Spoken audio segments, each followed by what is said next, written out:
السلام علیکم ورحمۃ اللہ۔ نحمدہ ونصلی علی رسولہ الکریم، اما بعد، اعوذ باللہ من الشیطان الرجیم، بسم اللہ الرحمن الرحیم۔ رب اشرح لی صدری ویسر لی امری واحلل عقدۃ من لسانی یفقہوا قولی۔ اللہم تقبل منا صالح الاعمال وتجاوز عن سیئات اعمالنا۔ قال تبارک وتعالی فی کلامہ المجید، فاعوذ باللہ من الشیطان الرجیم، بسم اللہ الرحمن الرحیم۔ لقد کان فی قصصہم عبرۃ لأولی الالباب۔ البتہ تحقیق یہ جو قصے ہیں ان کے اندر بہت سی نصیحتیں ہیں عقل والوں کے لیے۔ اسی اعتبار سے حضرت ابراہیم علیہ السلام کا قصہ بالکل چھوٹے چھوٹے حصوں میں کر کے آپ کے سامنے ذکر کر رہے تھے، اور آج انشاءاللہ اس کا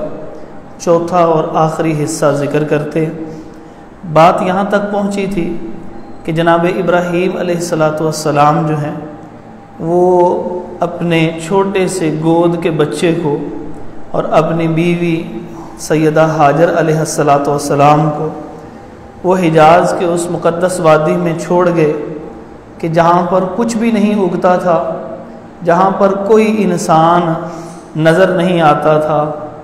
اور محسوس ہوتا تھا گویا یہاں پہ کوئی ایسی کیفیت ہو کہ جیسے اندھیرا،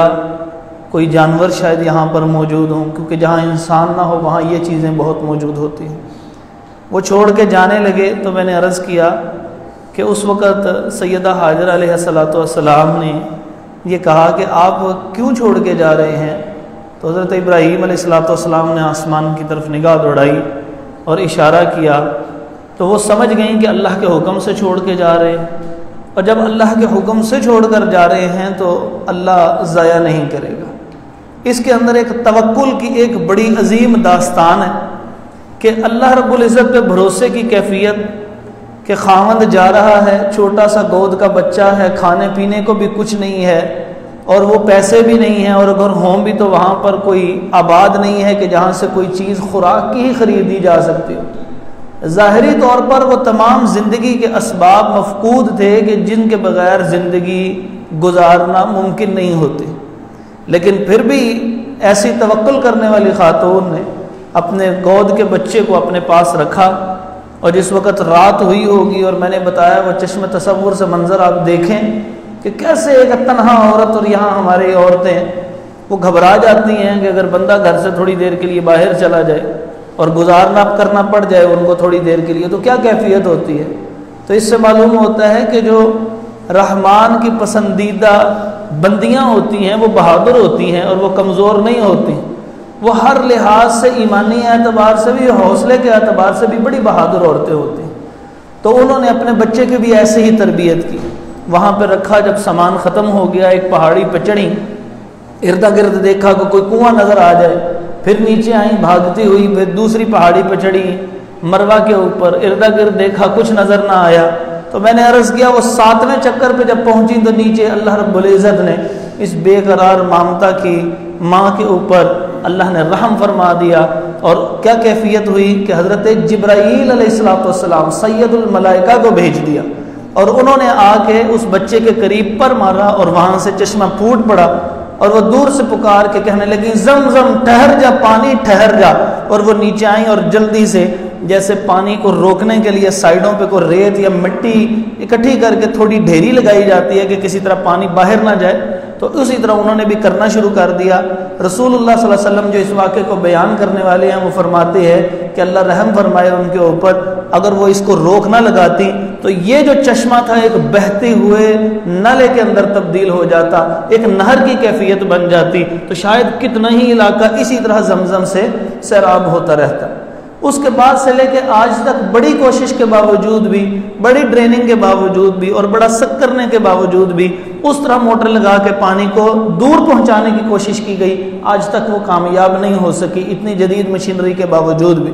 کیونکہ جس چیز کو بند کر دیا گیا بس اس پانی کو وہاں تک محدود کر دیا گیا، ورنہ کسی بھی جگہ کے اوپر پانی کے اندر وہ موٹریں طاقتور لگا دی جاتی ہیں اور ان کے پائپ دور تک بچھا دیے جاتے ہیں اور پائپ وہاں تک آرام سے چلے جاتے ہیں، تیزی سے وہ ویکیوم کر کے لے جاتے ہیں پانی، لیکن آج تک وہاں سے وہ پانی اس طرح مدینہ کی حدود تک بھی داخل نہیں ہو سکا۔ جو مدینہ کے اندر بھی ہمیں پانی ملتا ہے وہ بھی وہاں سے پانی نکال کے کنٹینروں میں بھر کے ان کے اندر پہنچایا جاتا ہے، وہاں پر وہ پائپ لائن کے ذریعے نہیں جا سکتا، اور حدیث میں اس کا آج بھی اس کا اسی طرح اشارہ اور اس بات کا پورا ہونا ذکر کر دیا گیا۔ پوری دنیا کے اندر پانی جا رہا ہے اور شفا والا پانی ہے، یہ ذکر کر دیا تھا کہ جس مقصد کے لیے آپ پانی پئیں، پانی پینے سے پہلے دعا کر لیں، پانی پینے کے بعد دعا کر لیں، پانی پینے کے درمیان میں دعا کر لیں۔ نبی مکرم صلی اللہ علیہ وسلم نے ارشاد فرمایا ماء زمزم لما شرب لہ، جس مقصد کے لیے آپ یہ پانی پئیں گے اللہ تبارک و تعالیٰ اس مقصد کو ضرور بالضرور پورا فرما دیں۔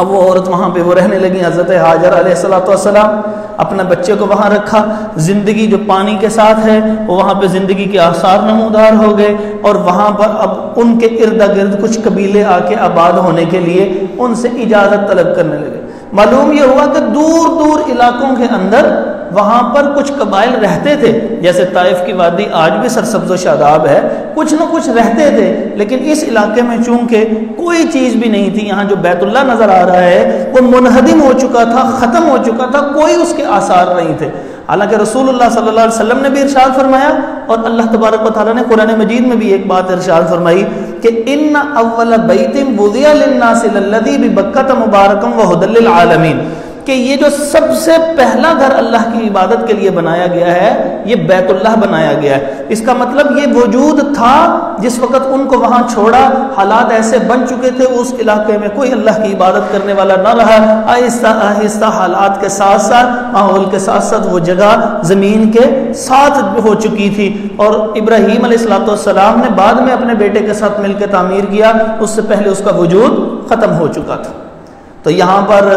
علاقے کے ارد گرد تو لوگ رہنے والے تھے، یہاں پر کوئی نہیں تھا، لیکن جب ان کو معلوم ہوا گزرگاہ تو ہے ہی تھی، تو ان کو معلوم ہوا کہ یہاں پہ تو پانی بھی ہے، یہاں پہ تو ایک ماں بیٹا بھی رہائش پذیر ہے، تو انہوں نے آ کے اجازت طلب کی اگر آپ اجازت دیں تو ہم یہاں پر رہ لیں۔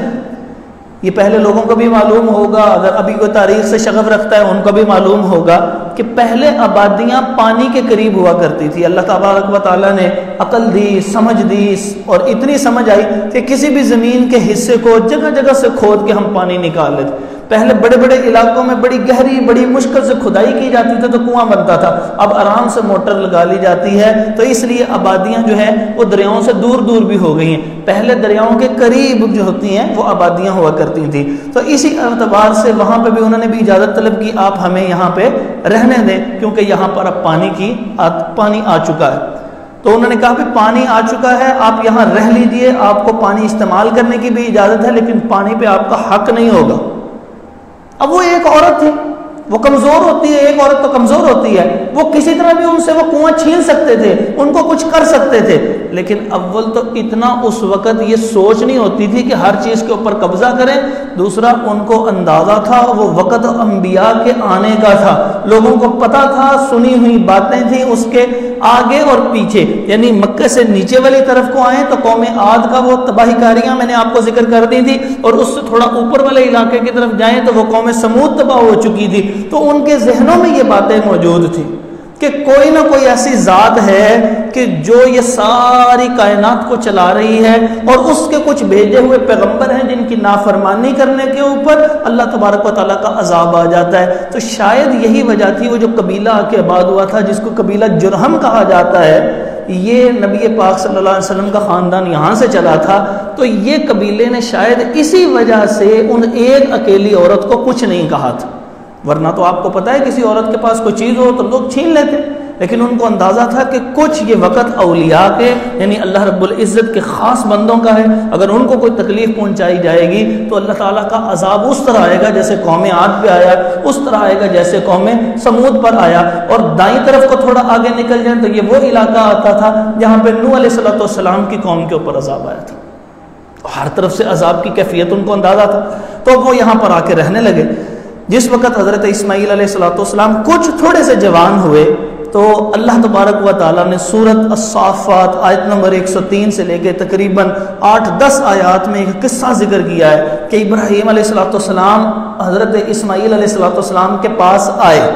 یعنی وہ فلسطین میں رہائش پذیر تھے، وہاں سے وہ چلے اپنی سواری کے اوپر چلتے، اور اگر ایک مسافت کا اندازہ لگایا جائے تو تقریباً آرام سے آنے والا 1 سے 2 مہینے کے اندر آتا، تقریباً 1 مہینہ نارمل لگ جاتا۔ تو اتنی دور سے وہ اپنے بیٹے سے ملنے کے لیے آئے۔ اللہ تعالیٰ فرماتے ہیں وہ بیٹے کی عمر کتنی تھی اس وقت وہ ملنے کے لیے آئے؟ وَلَمَّا بَلَغَ مَعَهُ السَّعْيَ، جیسے بچہ تھوڑا سا جوان ہونے لگتا ہے نا، پھر وہ اپنے باپ کے ہاتھ بٹاتا ہے۔ دروازہ کھولنا ہو بیٹے کو کہتے ہیں جاؤ بیٹے دروازہ کھول دو، جاؤ کوئی چیز پکڑ لاؤ، جاؤ کوئی یہ کام کر دو، گاڑی باہر نکال دو، موٹر سائیکل اندر کر دو، یہ تھوڑا سا چھوٹا سا یہ کام کر دو۔ یہ بچہ بھاگ دوڑ کے ہلکا ہلکا کام کرنے لگتا ہے نا، تو یہ کیفیت اللہ تعالیٰ فرماتے ہیں ابھی اسماعیل علیہ السلام کی اتنی عمر تھی، وہ بڑے جوان نہیں ہو گئے تھے، ان کے اوپر اللہ کی ابھی وحی نہیں آئی تھی کہ ان کو بھی پیغمبر بنا دیا گیا ہو۔ اللہ تعالیٰ فرماتے ہیں بس اتنی سی کیفیت، سایہ تھوڑی تھوڑی بھاگم دوڑ کی کیفیت، یوں سمجھ لیں جیسے 11-12 سال کا بچہ ہوتا ہے نا، اس کیفیت کے وہ بچے ہوئے۔ تو ابراہیم علیہ السلام آ کے ان کو کہنے لگے انی ارا فی المنام انی اذبحک فانظر ماذا تری، اے پیارے بیٹے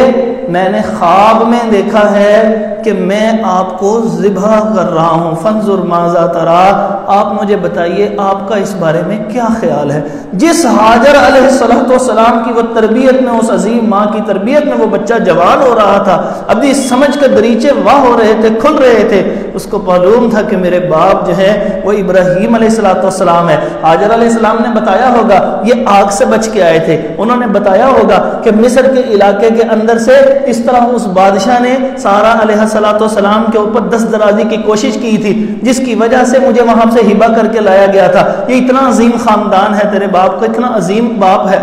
تو یہ سب کچھ بتایا ہوگا۔ جبھی تو جب انہوں نے آ کے دوسری ملاقات کی، ایک چھوٹے سے گود کے بچے کو چھوڑ کے گئے، اس کے بعد جب پہلی دفعہ آتے ساری انہوں نے کیا کہا، میں نے دیکھا ہے کہ میں آپ کو ذبح کر رہا ہوں۔ چشم تصور میں صرف اپنی اولاد کے چہرے کو لے کر آئے اور پھر سوچے کیا آپ اور میرے میں اتنی ہمت ہے کہ اس کو لٹا کے چھری تیز کر کے اس کی گردن کے اوپر پھیر سکے۔ وہ کہنے لگے فانظر ماذا تری، میرے پیارے بیٹے آپ کیا کہتے ہیں اس کے بارے میں؟ وہ کہنے لگے یا ابتی، غصہ نہیں کیا، ابا جان کیا بات ہے،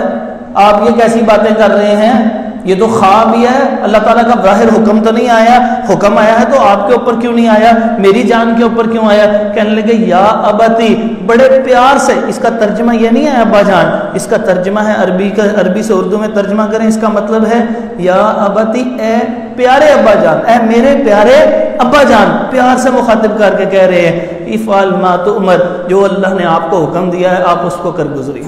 اللہ نے حکم دیا۔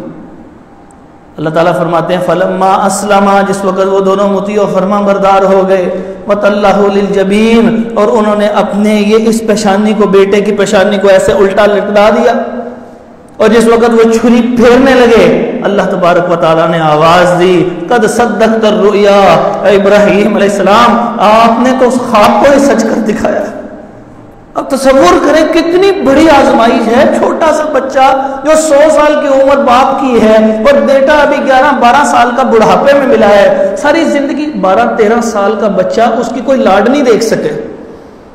اس کی کوئی آوازیں نہیں سن سکے، اس کی کوئی بات نہیں مان سکے، اس کی کوئی ضدیں پوری نہیں کر سکے، لیکن جس وقت کرنے کی باری آئی تو کیا کہتے ہیں، اللہ تعالیٰ نے براہ راست وہاں سے ان کو خواب دکھایا اور وہ چل کے 1 مہینے کی مسافت سے آئے اور آگے کہنے لگے یہ میں کرنا چاہتا ہوں۔ بیٹے نے تربیت کا ثبوت دیا، انہوں نے کہا ہاں جی ابا جان، تو اللہ نے حکم دیا کر گزریے، انہوں نے کرنا شروع کیا، جب لٹا لیا اللہ تعالیٰ کی طرف سے آواز آئی آپ نے خواب کو سچ کر دکھایا، مینڈھا لا دیا گیا، اور اب ساری کائنات یعنی ساری دنیا کو یہ حکم ہے کہ اس ترتیب کے مطابق جو ہے وہ 10 ذو الحجہ کو ابراہیم علیہ السلام کی سنت کو زندہ کرنا۔ ہمارے ہاں کیا ہوتا ہے، وہ سنت وہ زندہ کرنی تھی، اب تصور کے اندر وہ بات آ رہی تھی کہ بیٹے کی قربانی اس کو زندہ کرنا تھا، لیکن ہمارے ہاں کیا ہوتا ہے جب قربانی لائی جاتی ہے وہ تصور لانے کی بجائے کیا کیا جاتا ہے، اب وہ اونٹ پھرایا جا رہا ہے، چھوٹے چھوٹے بچے ہیں، ہم اس کو پھرا رہے ہیں، ان کے ساتھ سیلفیاں لے رہے ہیں، وہ ذبح ہو رہا تھا، اس کی جو ہے وہ ویڈیو بن رہی ہے، اس کو اپلوڈ کیا جا رہا ہے، ادھر خون کی نالی، خون جو ہے اس کی گردن سے نکل رہا ہے اونٹ کے، اور ادھر اس کے ساتھ وہ سیلفی کھنچوائی جا رہی ہے۔ انا للہ و انا الیہ راجعون۔ یہ سنت ابراہیمی تھی۔ جب ہم نے اپنے بچوں کی تربیت اس انداز سے کریں گے تو یقین مانیے پھر اولاد جو ہے وہ اسماعیل علیہ السلام کے نقش قدم پہ نہیں چلے گی۔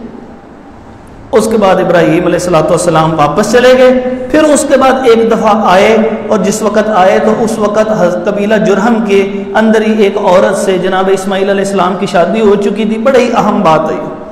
جس وقت ان کی شادی ہو چکی تھی وہ آئے اور آ کے انہوں نے باہر سے آواز دی کہ آپ کا شوہر اسماعیل کدھر ہے؟ تو اندر سے خاتون نے کہا کہ وہ گھر پہ نہیں ہے۔ ابراہیم علیہ السلام نے پوچھا کیسے گزارا ہو رہا ہے؟ ابراہیم علیہ السلام کو خاتون نے کیا کہا؟ اسماعیل علیہ السلام کی زوجہ نے، بیوی نے یہ کہا بڑی مشکل سے گزارا ہو رہا ہے، ناشکری کا کلمہ کہا۔ ساری بات سننے کے بعد اتنی دور، میں نے کہا مہینے کی مسافت کے بعد آئے، اتنی دور سے آئے ہوئے بغیر ملے ہوئے چلے گئے، اور جاتی دفعہ کہا ایک پیغام دے دینا، جب وہ آئے کہنا کہ وہ اس طرح وہ آئے تھے اور وہ یہ کہہ رہے تھے کہ اپنے دروازے کی چوکھٹ کو بدل دو۔ تو جس وقت وہ واپس آئے، ابراہیم علیہ السلام جا چکے تھے، اور انہوں نے کہا اس طرح ایک بزرگ آئے تھے اور انہوں نے اس طرح جو ہے کوئی باتیں پوچھی، اور اس کے بعد مجھے کہنے لگے کہ ان کو آنے والے کو کہنا کہ اپنے خاوند کو کہنا کہ اپنے دروازے کی چوکھٹ کو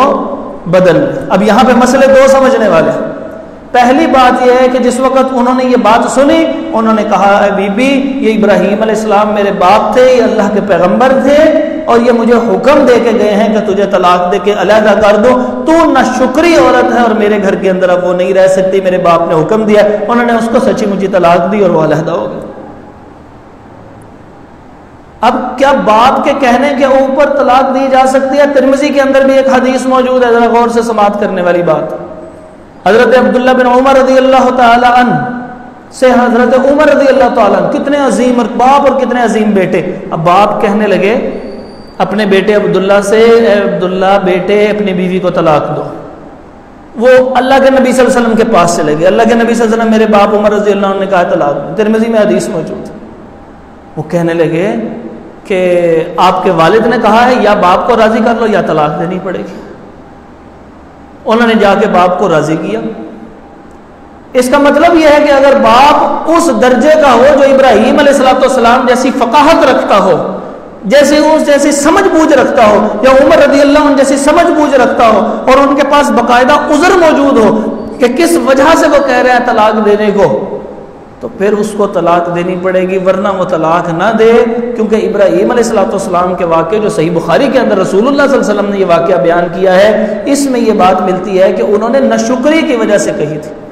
کہ انبیاء کے خاندانوں کے اندر جس نے عظیم جگہوں کے اوپر عظیم اور رفتیں اور منزلیں حاصل کرنی ہو، ان کے خاندانوں میں ناشکرے لوگ نہیں ہونے چاہیے۔ اس سے علماء نے ایک مسئلہ یہ بھی نکالا ہے کہ اپنی دوستی میں ایسے کبھی کسی شخص کو شامل نہ کرو جو ہر وقت اللہ کا ناشکرہ بیٹھا رہے۔ میرے کو کہ یہ ساری مصیبتیں میرے واسطے رہ گئی ہیں، جو یہ جملے کہتا ہو اس کو اپنی فرینڈ لسٹ سے ان فرینڈ کر دیا جائے، اس کو نکال دیا جائے، دور کر دیا جائے، اس کا آپ کا کوئی تعلق نہیں ہے۔ تعلق ظاہری طور پہ رہ جائے گا، سلام دعا کی حد تک رکھے، لیکن اس کو دلی دوست کبھی نہ بنائے، کیونکہ یہ ناشکرہ آہستہ آہستہ اتنی ناشکری کرے گا کہ آپ کو بھی اللہ کی ناشکری کے اوپر لگا دے گا۔ اور اللہ تعالیٰ نے ارشاد فرمایا ما یفعل اللہ بعذابکم ان شکرتم وآمنتم، اگر تم اللہ پہ ایمان لاؤ اور اللہ کا شکر ادا کرو پھر اللہ تمہیں عذاب نہیں دے گا۔ اس کا مطلب اگر ایمان نہ لایا جائے اور رب کی ناشکری کی جائے تو پھر یاد رکھیے کہ اللہ کا عذاب آ کے رہتا، دنیا میں نہیں آئے گا آخرت میں آ جائے گا، کچھ نہ کچھ بہرحال ہو کے رہنا ہے۔ تو لہٰذا ناشکرے لوگوں کی صحبت سے دور رہیے، کیونکہ انسان صحبت کے اثرات کو محسوس کرتا ہے۔ اللہ کے نبی پاک صلی اللہ علیہ وسلم کو کیا حکم دیا اللہ تعالیٰ نے؟ سورۃ کہف آپ پڑھتے ہوں گے، سورۃ کہف میں اللہ تعالیٰ نے کیا ارشاد فرمایا؟ اللہ تعالیٰ نے ارشاد فرمایا کہ وَاصْبِرْ نَفْسَكَ مَعَ الَّذِينَ يَدْعُونَ رَبَّهُمْ بِالْغَدَاةِ وَالْعَشِيِّ يُرِيدُونَ وَجْهَهُ وَلَا تَعْدُ عَيْنَاكَ عَنْهُمْ، کہ یہ جو اللہ تعالیٰ کا صبح اور شام ذکر کرنے والے لوگ ہیں، امیر ہیں یا غریب ہیں یا متوسط ہیں، کسی بھی درجے کے لوگ ہیں، جو اللہ کی رضا کے لیے اس کو ہر وقت یاد کرنے والے لوگ ہیں، آپ نے ان سے اپنی نظروں کو دور نہیں کرنا، اپنے ان سے دور نہیں کرنا، اپنے آپ کو ان کے ساتھ رکھنا ہے۔ یہ نیک لوگوں کی صحبت اختیار، کیونکہ صحبت کے اثرات نہ شکرے کے ساتھ رہیں گے نہ شکرے بن جائیں گے۔ تو اتنی اچھی بیٹے کی تربیت ہوئی تھی کہ 11-12 سال کے بیٹا کہہ رہا ہے چھلائیے چھری، اللہ نے حکم دیا ہے، وہ میرا مالک ہے، جسم بھی اس کا، جو بھی اس کی بتایا سب کچھ اس کا، بس اس کا حکم میرے جسم پہ بھی چلے گا، صرف زبان سے نہیں چلے گا۔ تو اگر اسی کے گھر کے اندر ایک طویل عرصہ نہ شکری عورت رہتی تو پھر وہ کہیں ان کی تربیت کو بھی خراب نہ کر دیتی، فرمایا اس کو تبدیل کر دیں۔ پھر تیسری مرتبہ ابراہیم علیہ السلام 4 دفعہ آئے ہیں چھوڑنے جانے کے بعد، پھر اگلی دفعہ ابراہیم علیہ السلام آئے، اسی طرح اسماعیل علیہ السلام گھر نہیں تھے، فرمایا انہوں نے آ کے اسی طرح پوچھا کیفیت کو، انہوں نے کہا بڑا ہی اچھا گزارا ہو رہا ہے، جس حال میں میرے مالک نے رکھا ہے بہت ہی اچھے ہیں، اور ہر چیز اللہ تعالیٰ نے دی ہوئی ہے جیسی کیفیت تھی، اور شکر گزاری اختیار کی۔ تو کیسی شکر گزاری اختیار کرنے کے اوپر انہوں نے کہا جب وہ آئیں تو ان کو کہنا چوکھٹ نہ بدلنا، جو شکر گزار ہے اس کا مطلب یہ ہے کہ پھر اس سے دوری اختیار نہ کرو، اس بندے کے قریب رہو، اس کی صحبت کے، اس کی خوشبو کے اثرات سے آپ خود جو ہے وہ قریب ہو جائیں گے اللہ رب العزت کے۔ اور آخری مرتبہ جس وقت ابراہیم علیہ السلام اس کے بعد آتے ہیں اور وہاں پر جو ہے وہ اللہ رب العزت کے گھر کو نئے سرے سے تعمیر کرتے ہیں، نئے سرے سے اس لیے کہہ رہا ہوں کہ سب سے پہلا یہ گھر تعمیر ہوا تھا، یہ جگہ ختم ہو گئی تھی، پھر اللہ رب العزت نے نشاندہی فرمائی، وہی کے ذریعے اس خاص جگہ کو تعمیر کرنا شروع کیا، اور جس وقت وہ تعمیر کر چکے، میں ساری بات کو ختم کرتا ہوں کیونکہ میں نے آپ سے عرض کیا تھا کہ تھوڑے وقت میں ہم کچھ زیادہ سیکھ جائیں، وقت کو زیادہ نہیں لگاتے، تو اس وقت جب تعمیر کر چکے اس وقت ابراہیم علیہ السلام کے ساتھ 3 معاملات پیش آئے۔ سب سے پہلا اللہ تعالیٰ نے ان کو حکم دیا، کیا حکم دیا؟ ابراہیم علیہ السلام اور اسماعیل علیہ السلام دونوں نے گھر کی تعمیر میں حصہ لیا، مسجد بنائی، دنیا کا سب سے پہلا گھر دوبارہ نئے سرے سے تعمیر کیا ہے۔ فرمایا ان طہرا بیتی للطائفین والعاکفین والرکع السجود، آپ دونوں کو جلیل القدر پیغمبروں کو اس گھر کی صفائی کا خیال رکھنا۔ اللہ اکبر کبیر، کتنی عظیم پیغمبر، اور حکم کیا دیا جا رہا ہے؟ آپ نے خود صفائی کا خیال رکھنا ہے، اس کی پاکیزگی کا آپ نے خیال رکھنا ہے۔ پاکیزگی 2 طرح ہوتی ہے، ایک ظاہری پاکیزگی ہے، یہاں پہ گند بکھرا ہوگا اس کو اٹھا لیا جائے۔ امام بخاری رحمۃ اللہ تعالیٰ علیہ کا ایک بال یہاں گرا ہوا تھا، نیچے گرا پکڑ کے انہوں نے ایسے اٹھا لیا، گرد کہنے لگے وہ یہ بال ہے اس کو آپ نے کیوں اٹھا لیا؟ کہنے لگے جو مسجد میں اچھا نہیں لگتا، جو اگر میرے کپڑے پہ اچھا نہیں لگتا وہ مسجد پہ بھی اچھا نہیں لگتا، اٹھا لو۔ خود ہر بندے کو اس اللہ کے گھر کی صفائی کا خیال رکھنا چاہیے، ہر اللہ کے گھر کی صفائی کا ہر بندے کو خود خیال رکھنا چاہیے، آگے بڑھ کے کام کرنا چاہیے، اور یہ آگے بڑھ کے جو کام کرتا ہے یہ نبیوں کی سنت۔ ہمارے ہاں 2 خرابی ہیں، میں ذرا اس کی وضاحت کر دوں۔ پہلی خرابی یہ ہے کہ یہ جو ناک ہے اس کے اندر سے جو غلاظت ہوتی ہے، جو گندگی ہوتی ہے اور وہ جو سخت ہو جاتی ہے، وہ ہم اپنے ناک کو صاف کرتے ہیں اور یہیں پہ گرا دیتے ہیں۔ کئی دفعہ دیکھیں آپ ایسے ناک میں پتہ نہیں کیا کیفیت ہے، مسجد کے اندر بھی باز نہیں آتا ہے۔ مسجد کے اندر بھی آپ کئی افراد کو دیکھیں گے ناک کے اندر انگلی ڈالی ہے، خارش ہے، ٹھیک ہے، آپ کپڑے سے صاف کر لیجئے، باہر جا کے صاف کر لیجئے، رومال استعمال کر لیجئے، آپ کی قمیض ہے اس کو الٹا کر کے استعمال کر لیجئے، اللہ کے لیے مسجد کو نہ ہم گندا کریں۔ وہ اندر سے آپ کے جو کیفیت تنگ کر رہی ہے اس کو نکالا، اس غلاظت کو وہیں پھینکا اور چل پڑے اٹھ کے۔ تو یہ جس جگہ کے اوپر کوئی آ کے سجدہ کرے گا اس کا ماتھا گندا ہوگا، وہ تو اپنے اللہ کے سامنے جھکا رہا ہے، اور وہ ناک سے نکلی ہوئی چیز اس کے ماتھے پہ جا لگے گی۔ پھر دوسری عادت ہوتی ہے یہ ایسے دانتوں کو، جو دانتوں کے اندر جو ہے وہ اس کو ناخنوں کو کاٹ رہے ہوتے ہیں۔ اللہ تبارک و تعالیٰ نے خوبصورت ہمارا چہرے بنائے ہوتے ہیں، اس کو نیل کٹر کے طور پہ استعمال کرنے کے لیے نہیں بنایا، وہ نیچے گرتی ہے، وہاں پہ گند گرا ہوتا ہے۔ ہم ان 2 باتوں سے اپنی موجودہ کیفیت میں انشاءاللہ توبہ کریں کہ توبہ سے مراد یہ نہیں کہ ہم لوگوں کے اندر موجود ہے، مطلب یہ ہے کہ اچھے طریقے سے ہم نے اپنے ارد گرد کے لوگوں کو یہ باتیں ضرور بتانی ہے، اپنی نسلوں کی ان باتوں پہ تربیت کرنی ہے، کیونکہ ابراہیم اور اسماعیل علیہ السلام کو حکم دیا جا رہا ہے کہ میرے گھر کو آپ نے صاف رکھنا ہے۔ کس کے لیے؟ للطائفین، طواف کرنے والوں کے لیے۔ اور کن لوگوں کے لیے؟ جو اعتکاف کرنے والے ہیں، جو مسجد میں آ کے ٹھہرتے ہیں، والرکع السجود، اور جو رکوع و سجود کرنے والے ہیں۔ اس کا مطلب مسجد ان لوگوں کے لیے بنائی جاتی ہے، شور شرابوں کے لیے مسجد نہیں بنائی جاتی۔ دوسری بات جو اس کے اندر ہے وہ یہ ہے کہ جب وہ تعمیر کر چکے ہیں تو اس کے بعد وہ اللہ تعالیٰ سے یہ دعا کر رہے ہیں، یا اللہ تو اس عمل کو قبول فرما لینا۔ مطلب اتنا سب کچھ ہو جانے کے باوجود بھی آخر میں قبولیت کو ضرور طلب کریں کہ یا اللہ تو نے قبول نہ کیا تو پھر نبی بھی کہہ رہے ہیں کہ یا اللہ پھر ہمارا کچھ بھی نہیں ہوگا، تو اس دعا قبولیت کے لیے کہ یا اللہ تو اس سارے عمل کو قبول کر لے۔ کوئی نیکی کرے، چھوٹی سے چھوٹی، بڑی سے بڑی، اللہ کی توفیق سے ہوئی ہے، کرنے کے بعد کبھی احسان نہ جتلائیں، اور صرف اللہ سے کیا مانگے؟ یا اللہ پاک اس نیکی کو تو قبول فرما لینا، قائم اور دائم رکھنا، میں نے تیری رضا کے لیے کی۔ اور تیسرا کون سا ہے؟ تیسرا یہ کہ ابراہیم علیہ السلام سے جب ساری آزمائشیں ہوگی، میں 1 منٹ میں صرف آزمائشیں تھوڑی سی دہرا دوں۔ سب سے پہلے باپ جو ہے وہ بت پرست ہے، تو باپ کے ساتھ ان کی طبیعت ہی میچ نہیں کر رہی، اس کا مطلب باپ کے ساتھ ان کا کلیش چل رہا ہے، پھر بھی وہ ادب کر رہے ہیں۔ پہلی آزمائش۔ دوسری آزمائش، بتوں کی پوجا پہ مجبور کیا جا رہا ہے، حتیٰ کہ ابراہیم علیہ السلام کو کہنا پڑتا ہے انی سقیم، میں بیمار ہوں، مطلب میں نہیں آپ کے ساتھ وہ بتوں کی پوجا کے لیے جا سکتا۔ تیسری آزمائش کہ کٹہرے میں کھڑا کر کے پوری قوم پوچھ رہی ہے کیوں کیا ہے، چھوڑیں گے نہیں تمہیں۔ چوتھی آزمائش، بادشاہ وقت کے ساتھ فضول قسم کا اس نے مناظرہ شروع کر دیا۔ پانچویں آزمائش، ان کو آگ میں گرا دیا گیا۔ چھٹی آزمائش، وہ ابراہیم علیہ السلام کی بیوی پر دست درازی ہونے لگی اور بچا لیا گیا۔ ساتویں آزمائش، ابراہیم علیہ السلام کو جو ہے وہ بالکل چھوٹا سا بچہ جو ہوا ہی ہے اس کو چھوڑ کے آنا پڑ رہا ہے، بیوی کو چھوڑ کے آنا پڑ رہا ہے۔ آٹھویں آزمائش، مستقل اپنے اس پیارے بیٹے کے ساتھ رہ نہیں سکتے۔ نویں آزمائش، بیٹے کو جوان ہوتے ہی اس کو ذبح کا حکم دے دیا جاتا ہے۔ 10ویں آزمائش، ابراہیم علیہ السلام کو کس دل سے کہنا پڑ رہا ہے اپنی بیوی کو طلاق دے۔ باپوں کا کیا دل کرتا ہے کہ اپنے بیٹوں کے گھروں کو اجاڑ دیا جائے۔ 11ویں آزمائش ابراہیم علیہ السلام پہ کیا آتی ہے کہ ان کو یہاں پہ لایا جاتا ہے اور اس کے بعد ان کو کہا جاتا ہے یہ گھر تعمیر کرنا ہے، اور پھر اللہ کی طرف سے حکم آ رہا ہے آپ نے اس کی صفائی ستھرائی کا خیال رکھنا ہے۔ اتنے منصب والے کے اور بھی ذمہ داریاں ہوتی ہیں۔ اللہ تعالیٰ فرماتے ہیں وَإِذْ قَالَ إِبْرَاهِيمُ، اور آیت کے الفاظ میرے ذہن سے نکل گئے ہیں جس کے اندر اللہ تبارک و تعالیٰ نے پوچھا وَإِذِ ابْتَلَىٰ إِبْرَاهِيمَ رَبُّهُ بِكَلِمَاتٍ، اور جس وقت ابراہیم علیہ السلام کے رب نے ان کو مختلف معاملات میں آزما لیا، اللہ فرماتے ہیں فَأَتَمَّهُنَّ، گواہی اللہ نے دے دی، فَأَتَمَّهُنَّ، ساری آزمائشوں میں پورے اتر گئے۔ کہنے لگے اللہ تبارک و تعالیٰ انی جاعلک للناس اماما، میں آپ کو تمام لوگوں کا پیشرو بنا دوں گا، امام بنا دوں گا۔ وہ کہنے لگے باپ تھے نا، خود تو مل گیا نا عہدہ، اپنی اولاد کے لیے کیا کہہ رہے ہیں من ذریتی، اللہ میرے بیٹوں کا کیا ہوگا، میری اولاد کا کیا ہوگا۔ تو ایسے ہی بیٹا کھڑا ہو کے کہہ دیتا ابا جی تو کی پتا،